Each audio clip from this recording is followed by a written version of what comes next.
Assalamualaikum warahmatullahi wabarakatuh. Perkenalkan, nama saya Muhammad Tola Askia, mahasiswa Sekolah Tinggi Ilmu Ekonomi Syariah Has Al Jailani dengan NIM 222010069. Akan mempresentasikan mengenai fungsi manajemen dan fungsi manajemen sesuai Islam. Secara umum, terdapat 4 fungsi manajemen dalam perusahaan, yaitu perencanaan atau planning, pengorganisasian atau organizing, pengarahan atau directing, dan pengendalian atau controlling. Yang pertama, planning. Fungsi manajemen yang pertama adalah fungsi perencanaan. Yang dimaksud fungsi perencanaan adalah manajemen berfungsi untuk menyusun rencana dan strategi untuk mencapai tujuan organisasi. Planning merupakan fungsi yang terpenting karena tanpa adanya perencanaan, maka fungsi-fungsi lain tidak dapat dilaksanakan dan tentunya tujuan manajemen tidak akan tercapai. Yang kedua adalah organizing. Fungsi organisasian adalah fungsi manajemen dalam hal pembagian tugas dan kegiatan besar menjadi kecil untuk dibagikan pada para anggota sesuai keahlian masing-masing anggota. Dalam arti, manajemen bertugas untuk mengelompokkan orang, tugas, tanggung jawab, dan wewenang sesuai porsi sehingga mencapai tujuan organisasi itu sendiri secara bersama-sama. Yang ketiga adalah directing. Pengarahan merupakan tindakan yang dilakukan agar semua anggota berusaha untuk mencapai cita-cita organisasi. Dalam fungsi pengarahan ini, fungsi manajemen adalah untuk meningkatkan efektivitas dan efisiensi kinerja para anggota secara optimal dalam mencapai cita-cita perusahaan. Yang keempat adalah controlling. Yang terakhir adalah fungsi pengendalian.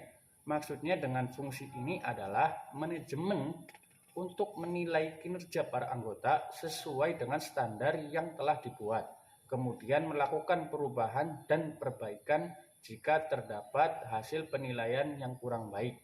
Dalam hal ini, perusahaan perlu menyiapkan rencana perusahaan agar fungsi ini dapat berjalan dengan baik dan efisien sehingga tidak menghabiskan banyak biaya. Selanjutnya adalah tentang unsur-unsur manajemen. Untuk bisa menjalankan dalam perusahaan yang sehat, ada beberapa unsur manajemen yang harus ada. Berikut daftar unsur-unsur manajemen. Yang pertama adalah man. Orang atau sumber daya manusia menjadi unsur yang paling penting dalam menjalankan manajemen. Sumber daya manusia ini yang akan menentukan keberhasilan dan kegagalan dari manajemen perusahaan yang dijalankan. Yang kedua adalah money. Keuangan menjadi unsur kedua yang digunakan sebagai modal dan juga memenuhi operasional dalam bisnis. Yang ketiga adalah material. Nah, dari uang yang dipakai untuk modal akan dibelikan untuk material atau bahan yang digunakan untuk sarana mencapai tujuan bisnis. Yang keempat adalah mesin. Mesin digunakan untuk mempermudah dan mempercepat proses produksi sehingga keuntungannya bisa berlipat. Yang kelima adalah metode. Metode digunakan untuk mempercepat proses produksi mulai dari sumber daya manusia, uang, material, dan mesin sehingga bisa lebih efisien dan berjalan lancar. Yang keenam adalah market. Unsur yang terakhir adalah pasar. Hasil produksi yang sudah kita buat sebelumnya dijual di pasar, tujuannya untuk mendapatkan keuntungan demi kelangsungan bisnis perusahaan. Sistem pemrosesan data atau data processing. Selanjutnya adalah mengenai manajemen Islam. Yang pertama adalah sejarah manajemen Islam. Manajemen Islam telah berkembang sejak masa Nabi Muhammad SAW. Kemudian dilanjutkan oleh para sahabat, yaitu Khulafaur Rasyidin.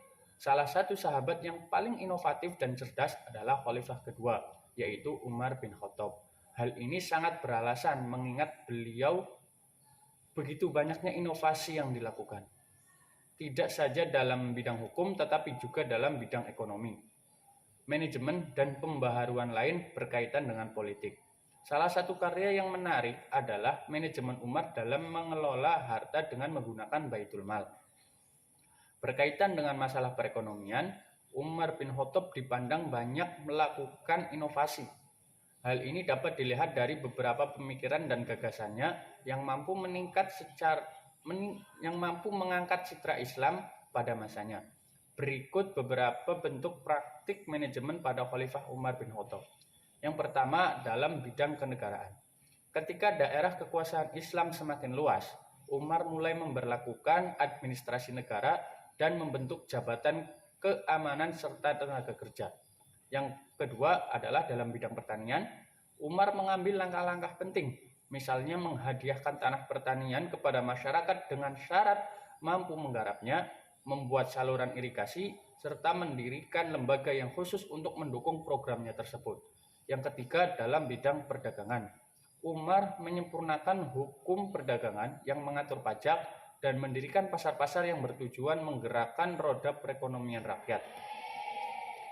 Berbeda dengan Abu Bakar, dalam mendistribusikan harta Baitul Mal, Umar menerapkan prinsip keutamaan. Selain itu, Umar juga mendirikan dewan, yaitu sebuah kantor yang bertugas mendirikan tunjangan bagi angkatan perang, pensiunan, serta tunjangan lain. Di samping itu, Umar juga mendirikan lembaga survei yang dikenal dengan Nasab yang bertugas melakukan sensus terhadap penduduk Madinah. Selain itu, Umar juga memperkenalkan sistem jaga malam dan patrol, serta mendirikan dan mensubsidi sekolah serta masjid. Yang kedua adalah karakteristik manajemen Islam. Nabi Muhammad SAW mengelola serta mempertahankan kerjasama dengan sahabatnya dalam waktu yang lama. Salah satu kebiasaan Nabi Muhammad SAW adalah memberikan reward atas kreativitas serta prestasi yang ditunjukkan para sahabatnya. Ada 4 pilar etika manajemen yang ada dalam Islam, seperti yang dicontohkan Nabi SAW. Yang pertama yaitu tauhid, yang berarti memandang bahwa segala aset dari transaksi bisnis yang terjadi di dunia adalah milik Allah Subhanahu wa Ta'ala. Manusia hanya mendapatkan amanah untuk mengelolanya. Yang kedua adalah adil. Artinya, segala keputusan menyangkut transaksi dan interaksi dengan orang lain didasarkan pada kesepakatan kerja yang dilandasi oleh akad saling setuju dengan sistem profit dan loss sharing. Yang ketiga adalah kehendak bebas. Artinya manajemen Islam mempersilahkan manusia untuk menumpahkan kreativitas dalam melakukan transaksi dan interaksi kemanusiaannya sepanjang memenuhi asas hukum baik dan benar. Yang keempat adalah pertanggungjawaban, yaitu semua keputusan seseorang atau semua keputusan seorang pemimpin harus dipertanggungjawabkan oleh yang bersangkutan. Fungsi manajemen sesuai Islam. Yang pertama adalah fungsi planning, yang memuat tentang adanya perencanaan dalam setiap kegiatan manajemen, dijelaskan dalam Quran Surah Al-Hijr ayat 21, yang menjelaskan bahwa Allah telah menurunkan segala sesuatu dengan ukuran yang telah ditentukan atau direncanakan, serta menunjukkan bukti kesempurnaan ketentuannya dengan adanya keteraturan sistem alam semesta ini. Yang kedua, fungsi organizing, yang memuat tentang pembagian kerja bagi orang-orang yang tepat telah dijelaskan dalam Quran Surah An-Nisa ayat 58, yang menjelaskan bahwa Allah memerintahkan agar memberikan amanat pada ahlinya.